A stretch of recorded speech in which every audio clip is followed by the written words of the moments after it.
नमस्कार, मनी गुरु के इस खास कार्यक्रम में आप सभी का स्वागत है। मैं हूं स्वाति रायना। नए साल आपके निवेश के लिहाज से भी बेहतरीन साल साबित हो, इसके लिए अभी से अपने निवेश की सही प्लानिंग करना शुरू कर दें।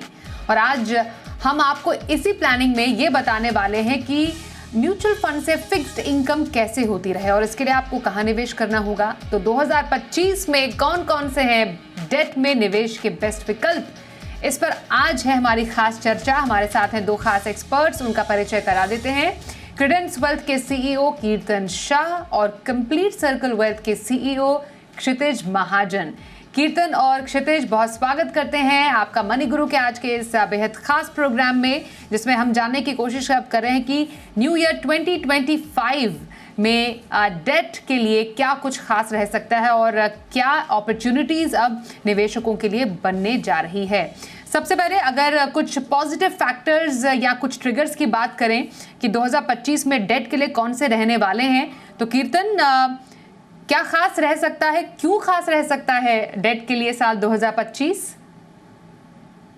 स्वाति जी, मुझे ऐसा लग रहा है 2025 डेट के लिए काफ़ी अच्छा हो सकता है। 2-3 रीज़न्स हैं। सबसे पहले तो अगर आप देखें जिस तरीके से लास्ट पॉलिसी में सीआरआर कट किया गया था, अ, थोड़ा-सा इस पॉलिसी को लेकर और थोड़ा-सा नेक्स्ट पॉलिसी को लेकर, तो ये फर्स्ट साइन्स है कि आरबीआई अब थोड़ा-सा कंफर्टेबल है लिक्विडिटी इंजेक्ट करने को सिस्टम में। ऑफ कोर्स ब्रॉडर लेवल पे डब्ल्यूपीआई, सीपीआई नंबर्स अभी भी थोड़े से कंफर्ट ज़ोन के बाहर है या रेंज के बाहर है, पर अगर आप कोर इन्फ्लेशन का डेटा देखें, तो मुझे ऐसा लग रहा है आरबीआई कोर नंबर से बहुत ज़्यादा कंफर्टेबल है। और जभी भी इंटरेस्ट रेट्स गिरते हैं, फिक्स्ड इनकम के लिए बहुत ही बेहतर अपॉर्च्युनिटी हो सकती है, क्योंकि फिक्स्ड इनकम इस तरीके से काम करते हैं कि आप मान लीजिए किसी भी बॉन्ड में निवेश करें, तो उस बॉन्ड में आपको 7 या 8% का जो एक फिक्स कूपन या इंटरेस्ट मिलने वाला है, वो तो कंटिन्यू होगा। पर अगर इंटरेस्ट रेट जब गिरते हैं, तो इस 7 या 8% के फिक्स कूपन के ऊपर आपको कैपिटल गेन्स मिल सकते हैं। तो जितनी ज़्यादा मुझे ऐसा लग रहा है इंटरेस्ट रेट की फॉल होगी, उतना ज़्यादा कैपिटल कमा सकते हैं आप, कैपिटल गेन्स कमा सकते हैं। तो इंटरेस्ट रेट गिरना मुझे ऐसा लग रहा है फिक्स्ड इनकम निवेशकों के लिए बहुत ही इंटरेस्टिंग अपॉर्च्युनिटी है, और 2025 में ऐसा लग रहा है कि शायद रेट्स गिरेंगे, जिसकी वजह से फिक्स्ड इनकम इन्वेस्टर्स को थोड़ा-सा फ़ायदा होना चाहिए। बिल्कुल, तो फिक्स्ड इनकम इन्वेस्टर्स के लिए काफ़ी ब्राइट अपॉर्चुनिटीज़ 2025 लेकर आ रहा है।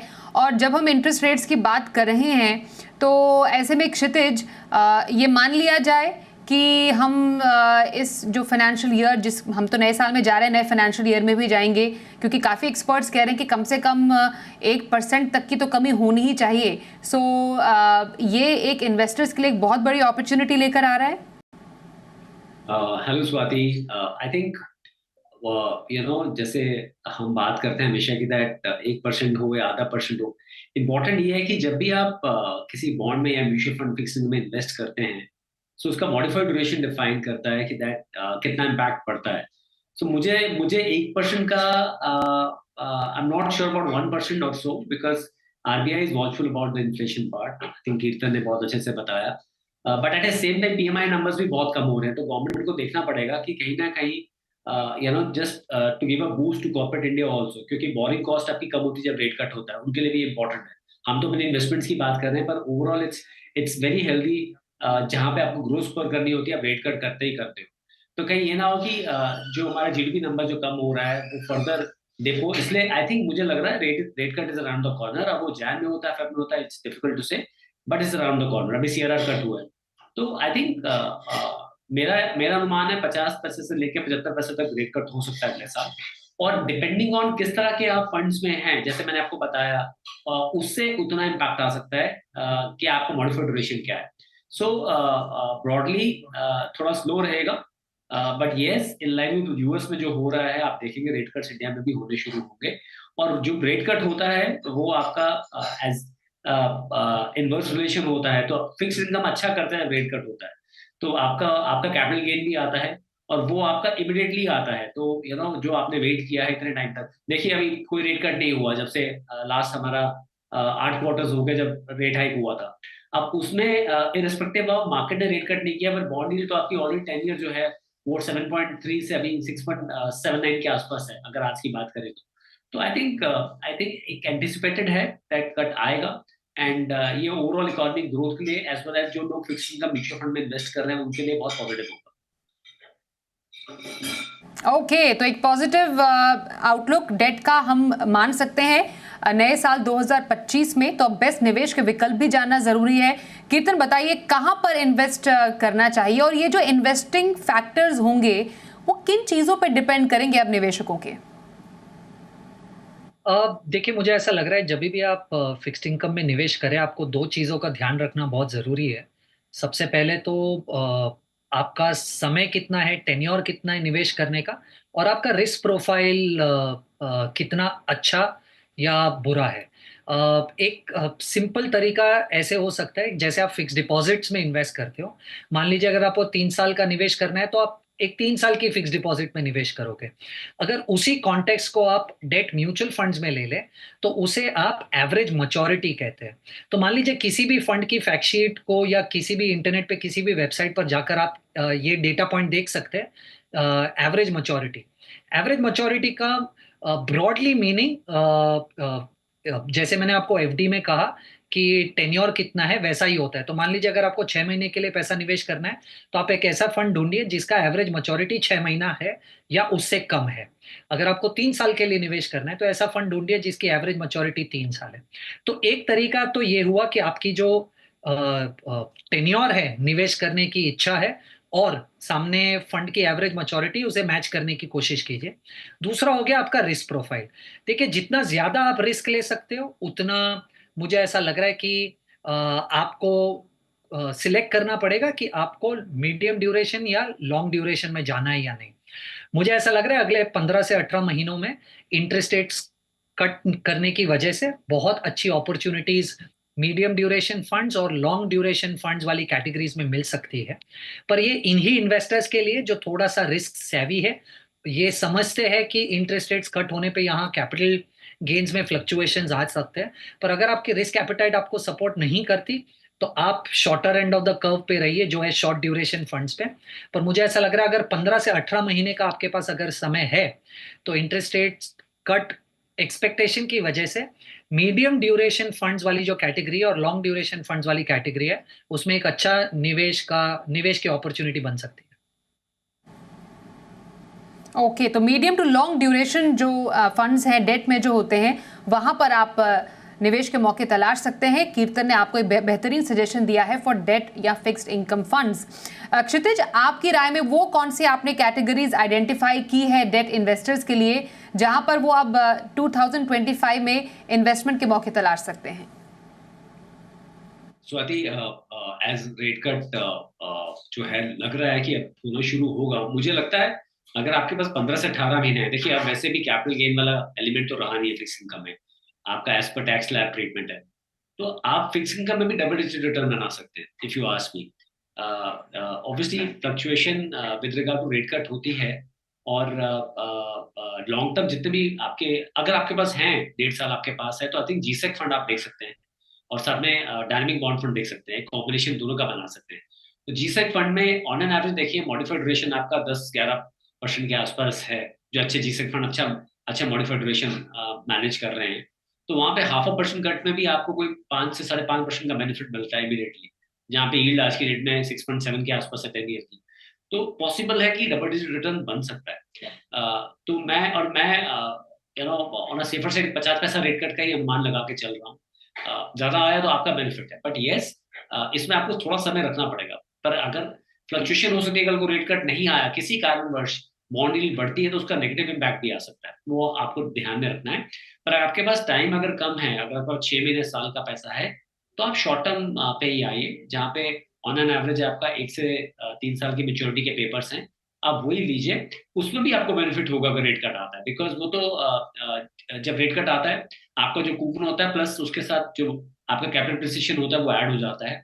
ये बहुत एक बेसिक मैथ्स है। मैं एक सिंपल एग्जांपल दूंगा दोबारा से जीसेक फंड से। 7% का अगर कूपन है आपका 10 ईयर का, और साथ में अगर आपका मॉडिफाइड ड्यूरेशन किसी फंड का 10% है और 50 पैसे का अगर रेट कट आता है, तो मॉडिफाइड ड्यूरेशन आपका बताता है कि 1% की मूवमेंट के हिसाब से कितना इम्पैक्ट आएगा। अगर 50 पैसा आया है तो 5% का इम्पैक्ट आया, तो आपका रिटर्न जो है अगर 1 साल में आया तो उस साल का रिटर्न को 12% के आसपास बन जाता है।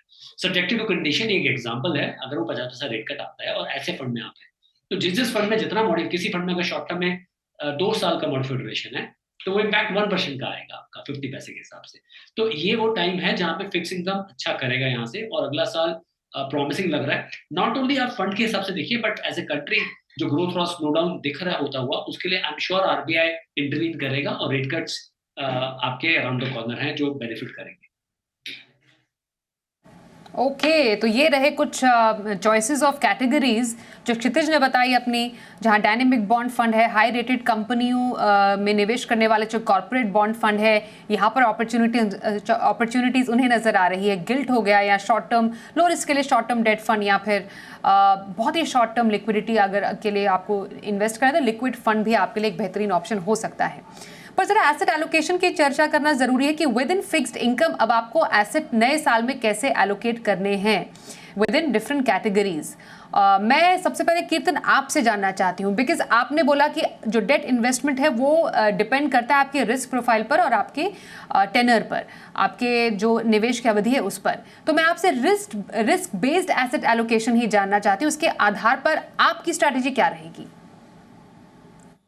स्वाति जी देखिए, अगर अगले साल की बात करें तो जैसे मैंने कहा, मुझे ऐसा लग रहा है मीडियम और लॉन्ग ड्यूरेशन फंड्स में काफ़ी इंटरेस्टिंग अपॉर्चुनिटी है। पर मैं ये मानता हूँ कि शायद एज ए रिटेल इन्वेस्टर आप मार्केट को उतनी अच्छी तरीके से इन जनरल टाइम नहीं कर पाते, तो आपको एक कांस्टेंट एसेट एलोकेशन स्ट्रेटजी लेकर चलना चाहिए। मान लीजिए अगर आपका रिस्क एपेटाइट कम है, राइट, तो आप 3 बकेट्स में अपने पैसों को डिवाइड कीजिए, लिक्विडिटी बकेट, कोर बकेट और टैक्टिकल बकेट। लिक्विडिटी बकेट में आप 10% पैसा आपका मनी मार्केट फंड्स में रखिए।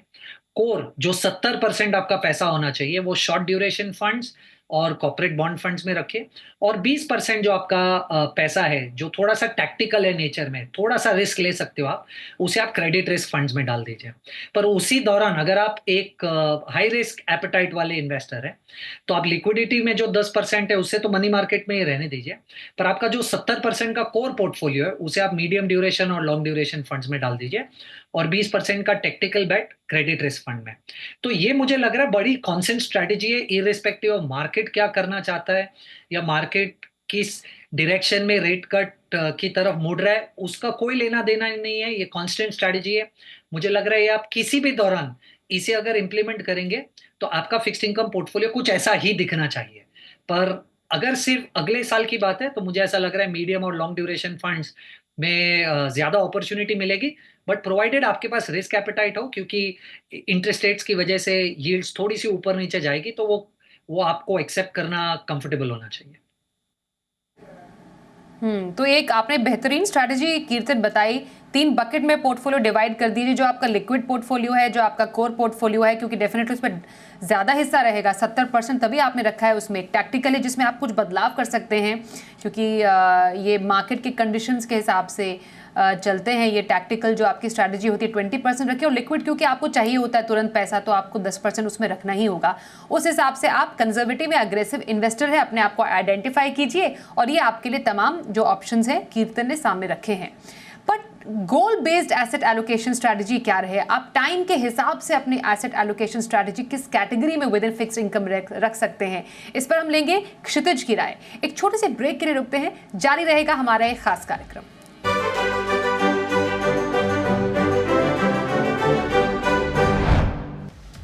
दो 2025 में डेट में निवेश के बेस्ट विकल्प, इस पर चल रही है खास चर्चा। हमारे साथ 2 खास एक्सपर्ट्स हैं आज। क्रेडेंस वेल्थ से हमारे साथ कीर्तन शाह हैं, और साथ ही हमारे साथ कंप्लीट सर्कल वेल्थ से हैं क्षितिज महाजन। इनसे हम जान रहे हैं क्या हो डेट में इन्वेस्टमेंट की बेस्ट स्ट्रैटेजी। हमने कुछ देर पहले कीर्तन से समझा कि risk based asset allocation within debt कैसे करें, पर अगर आप एक गोल बेस्ड स्ट्रैटेजी बना रहे हैं तो शॉर्ट टर्म, मीडियम टर्म या लॉन्ग टर्म के लिए और इमरजेंसी को ध्यान में रखते हुए आपकी स्ट्रैटेजी क्या हो विद इन फिक्स्ड इनकम। तो क्षितिज जरा बताइए ये स्ट्रैटेजी कैसे अब काम करेगी नए साल में फॉर फिक्स्ड इनकम? स्वाति, देखिए, आप अगर रिस्क एपेटाइट में अगर आप गोल बेस आप डिवाइड करना चाहते हैं, तो जो जो भी आपके शॉर्ट टर्म गोल्स हैं मान लीजिए कोई 3 साल से नीचे के गोल्स हैं, ऑब्वियसली उसमें इक्विटी क्वालिफाई नहीं करता है, तो आपको फिक्स इनकम का ही उसमें आपको एलोकेशन लेना पड़ता है, या बैलेंस एडवांटेज फंड आप ले सकते हैं एट मैक्स। बट इसमें क्या होता है, जो किस किस टाइम पे आप एंटर कर रहे हैं फिक्स इनकम में, वो डिपेंड करता है कि किस तरह का फिक्स इनकम लेना। मान लीजिए आप आज प्लान कर रहे हैं किसी 3 साल के गोल के लिए, जहाँ पे रेट कट्स क्लियरली दिख रहे हैं कि आएंगे और अगला 1.5 से 2 साल में आपका पैसा अच्छा बन सकता है, तो आप 50% जो है वो आप मीडियम टर्म और या लॉन्ग टर्म जो बॉन्ड्स हैं आपके, चाहे गिल्ड फंड्स हैं, आप उसमें जा सकते हैं, क्योंकि आपके पास 3 साल हैं। और कल को वो साइकिल जब प्ले आउट हो जाएगा, मान लीजिए वो साइकिल प्ले आउट हो जाता है और टैक्स का उतना उतना इतना इशू है नहीं है, बिकॉज सारे फंड जो हैं वो as per tax slab qualify करते हैं, तो आप उसको जब एक बार प्ले आउट हो जाता है, आप shorter end of the curve में आ जाइए, ताकि कल को अगर 2 साल के बाद 3 साल के बाद कहीं रेट साइकिल दोबारा रिवर्स होता है तो आपका उसका नुकसान नहीं आए, तो आप शॉर्ट एंड पे आ जाए। जो आपका पैसा आपको 6-8 महीने तक चाहिए, हमेशा हम बोलते हैं कि 6 महीने का पैसा तो आपके पास लिक्विड रहना ही चाहिए। जो आपकी सैलरी, मान लीजिए किसी की सैलरी 1 लाख रुपया है, तो 6 लाख पैसा आपका लिक्विड रहना चाहिए, चाहे वो लिक्विड फंड में डालें या आर्बिट्राज में डालें, तो उतना आप पैसा लिक्विड में रखिए। उसके ऊपर का जो पैसा आपका है, जो आपको 12 से 15 महीने के लिए आपको पैसा चाहिए है, या कोई गोल है आपका, मान लीजिए आप कह रहे हैं कि 3 साल के बाद आप एक कार बाय करना चाहते हैं, कुछ लेना चाहते हैं, अगर गोल इतना स्पेसिफिक है कि जहाँ पे आप डिबेट नहीं कर सकते हैं, मान लीजिए कार बाय में डिबेट कर सकते हैं, पर बच्चे की एडमिशन के लिए 2 साल के बाद पैसे चाहिए, तो वो आपको स्पेसिफिक उतने पैसे चाहिए ही है, तो आप उसको शॉर्ट एंड पर रखिए। जो भी आपका, जहाँ पे आपका मॉडिफाइड ड्यूरेशन जो है 1.5 से 2 साल के बीच में है, आप वहां पे रखिए, ताकि अगर by any chance rate cut नहीं आता है और फ्लक्चुएशन रहती है, rate some reason rate increase हो जाता है, आपका वहां नुकसान ज्यादा नहीं हो। और जब मैच्योरिटी ऑफ पेपर भी 1.5-2 साल है, तो आपको रेट जो आपका कट नहीं हुआ है या कोई रेट इंक्रीज हुआ है, उसका भी आपको नुकसान नहीं होता है। तो आई थिंक वो इम्पोर्टेंट है कि आपकी आपकी शॉर्ट टर्म की जितनी एलोकेशन है, उसकी एवरेज मैच्योरिटी जो है पेपर की, अगर आप उस तरह से रख रहे हैं, तो उससे आपको बहुत बेनिफिट मिलता है। ओके और आपने मीडियम और लॉन्ग टर्म क्षितिज दोनों के लिए बताए कौन कौन से कैटेगरीज आपको पसंद है, किसी को अगर इन दो ड्यूरेशन के लिए चूज करने हो फंड्स? मीडियम टर्म के लिए I think corporate bond fund या डायनेमिक बॉन्ड फंड आप देख सकते हैं। लॉन्ग टर्म के लिए मैं टोटली जीसेक के साथ जाऊंगा। गवर्नमेंट ऑफ इंडिया के जितने भी जीसेक फंड हैं, ज्यादातर हाउसेस, म्यूचुअल फंड हाउसेस के, सभी हाउसेस के इनफैक्ट ज्यादातर हाउसेस के फंड्स हैं जो अवेलेबल हैं। शॉर्ट टर्म के लिए आप शॉर्ट टर्म फंड्स हैं, सारे अच्छे हाउसेस के, आईसीआईसी के, एचडीएफसी के, सबके अवेलेबल हैं। आप कोई भी फंड उसमें से चूज कर सकते हैं। और लिक्विड फंड तो खैर सबके पास है ही है। सो अगर आपका कोई 5-6 महीने का पैसा है जो इमरजेंसी फंड है, उसको आप लिक्विड फंड में या फिर आप मनी मार्केट फंड में रखें। एब्सोल्युटली। तो 3 बकेट यहाँ पर क्षितिज ने बनाए हैं बेस्ड ऑन आपका जो होराइजन है। आप 1 से 3 साल का कर रहे हैं इन्वेस्टमेंट, 3 से 5 साल के लिए सोच रहे हैं, लॉन्ग टर्म के लिए सोच रहे हैं, उसके हिसाब से आप with in fixed income short term corporate bond fund, emergency के लिए लिक्विड फंड, लॉन्ग टर्म के लिए कॉर्पोरेट बॉन्ड फंड या गिल्ट में निवेश कर सकते हैं, और मीडियम टर्म के लिए भी आप 3 से 5 साल के होराइजन के लिए व्यू के लिए डायनेमिक बॉन्ड फंड या गिल्ट या कॉर्पोरेट बॉन्ड फंड में अलग अलग परसेंटेज के हिसाब से अपना एसेट एलोकेट कर सकते हैं। अब शो में वो सेगमेंट आ गया जब हम अपने दोनों एक्सपर्ट से उनके पसंदीदा फंड सब जानेंगे और ये समझेंगे कि नए साल में वो उनके हिसाब से डेट पोर्टफोलियो में कैसे फंड्स होने चाहिए। तो स्टार्ट विद कीर्तन, आपके डेट पोर्टफोलियो में ऐसे कौन से टॉप 5 डेट फंड्स हैं जो आप रेकमेंड करेंगे फॉर 2025? स्वाति जी, पूरे शो में मैंने शायद 5 अलग अलग कैटेगरीज की बात की है, तो मैं एक फंड हर कैटेगरी से बता देता हूँ, जिससे शायद लोग रिलेट कर पाएंगे उस फंड को मेरे कमेंट्री के साथ। मनी मार्केट फंड में मुझे कोटक पसंद है, शॉर्ट टर्म में हमें आईसीआईसीआई पसंद है, कॉर्पोरेट बॉन्ड फंड में हमें एचडीएफसी पसंद है, मीडियम ड्यूरेशन में हमें एसबीआई पसंद है, और लॉन्ग ड्यूरेशन में हमें निपॉन इंडिया निवेश लक्ष्य पसंद है। तो ये उन 5 कैटेगरीज से रिलेटेड फंड्स है जिन 5 कैटेगरीज की आज मैंने शो पे अलग अलग क्वेश्चंस में बात की है। ओके तो ये आपके सामने टॉप 5 डेट फंड्स है। कीर्तन शाह की राय, Kotak money market fund, ICICI Pru short term fund, HDFC का कॉर्पोरेट बॉन्ड फंड और निपॉन इंडिया लक्ष्य निवेश लक्ष्य, ये कुछ 5 पसंदीदा फंड्स हैं कीर्तन शाह की तरफ से। और क्षितिज, आपकी नज़र में ऐसे कौन से टॉप 5 फंड्स हैं जो नए साल में निवेशक पोर्टफोलियो में शामिल करें? Would be like Swati, HDFC में आपका शॉर्ट टर्म में आपका एचडीएफसी फंड जो है, कॉर्पोरेट बॉन्ड में आपका आईसीआईसी का जो फंड है, गिल्ड में निपॉन गिल्ड फंड जो है वो है। बैंकिंग बॉन्ड फंड में आपका SBI है, और लिक्विड में आपका आदित्य बिरला का लिक्विड फंड जो है। तो this is what we like. There is no recommendation, but ये as a house we like these funds. तो ये टॉप 5 कैटेगरीज के फंड्स आप देख सकते हैं क्षितिज महाजन की तरफ से। HDFC short term debt fund, ICICI approve corporate bond fund, SBI dynamic bond fund, Nippon India guild fund और ABSL आदित्य बिरला सन लाइफ का लिक्विड फंड आपके लिए है पसंदीदा। जाते जाते बस एक छोटा सा मैं व्यू कीर्तन आपसे लेना चाहूंगी, कौन सी ऐसी 3 गलतियां हैं वो डेट इन्वेस्टमेंट में नए साल में इन्वेस्टर्स को नहीं करनी चाहिए? आई थिंक पिछला रिटर्न देखकर चेज मत कीजिए, क्योंकि फिक्स्ड इनकम इक्विटी की तरह ही है। जरूरी नहीं है पिछले 2-3 सालों में जिस कैटेगरी या जिस फंड ने अच्छे रिटर्न्स दिए वो आगे वाले 2 या 3 सालों में रिटर्न्स दे, क्योंकि डेट भी उतना ही सिक्लिकल है जितना इक्विटीज है। तो selection of debt mutual fund should not be done basis the pass written first. दूसरा, ध्यान में रखिए कि आप ऐसे फंड में निवेश करें जिसका AUM ज्यादा है। अनलाइक इक्विटी जिसमें आप ढूंढते हो कि मैं कम AUM वाले फंड में पैसा निवेश करूं, आपको फिक्स्ड इनकम में ऐसे फंड में पैसा निवेश करना है जिसमें AUM बहुत ज्यादा है। इसके बहुत सारे रीजंस है, पर इतना जरूर ध्यान में रखिएगा। तो ये 2 चीजें डेफिनेटली सजेस्ट करना चाहिए। एब्सोल्युटली। और 2 पॉइंट्स आपकी तरफ से very quickly Kshitij. I think it's in line with जो कीर्तन ने बात करी, बट एक चीज, one thing is for sure, आप कभी भी मिसमैच मत करिए अपने पोर्टफोलियो के YTM को और अपने गोल को। अगर आप इन लाइन रखेंगे, अगर मार्केट फ्लक्चुएशन भी होगी तो भी आपको इफेक्ट नहीं करेगा। अगर कोई लेट्स से कोई GSEC फंड में wrong side of the cycle भी आ गया, पर अगर उसका जो होराइजन है वो 10 साल का है, तो भी उसको कोई लॉस नहीं होगा। He will make the coupon, जो उसको मिल रहा है वो मिलेगा उसको। सो आपका जो मैच्योरिटी ऑफ फंड जो है वो इन लाइन विद अगर आपके गोल के साथ रहेगा, तो you will never make losses. तो एंड देयर इज एक हमेशा ग्रेड पे कि दैट सब एक हर्ड रेस फॉलो करें या मत करें, अपना रिस्क एपेटाइट जानिए, उस हिसाब से एलोकेट करें।